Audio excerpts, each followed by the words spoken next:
સમાચાર વિસ્તારથી જોઈએ તો કચ્છ જિલ્લામાં નેશનલ હાઈવે પર સતત વધી રહેલા ખરાબ માર્ગ વ્યવસ્થા, રોજબરોજ થતા અકસ્માતો, ઉદ્યોગ વેપાર ક્ષેત્રને થતા કરોડો રૂપિયાના નુકસાન સામે કચ્છના તમામ ટ્રાન્સપોર્ટ એસોસિએશન ફરીથી ઉગ્ર આંદોલનની દિશામાં આગળ વધ્યા છે.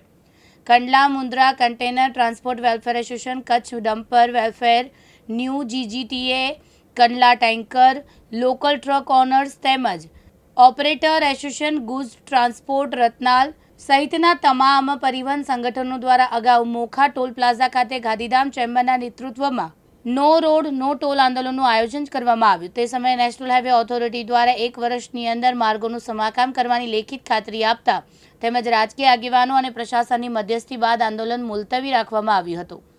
પરંતુ 1 વર્ષ વીતી જવા છતાં પરિસ્થિતિ યથાવત રહી હોય હવે આંદોલન પુનઃ શરૂ કરવાનો નિર્ણય લેવાયો છે.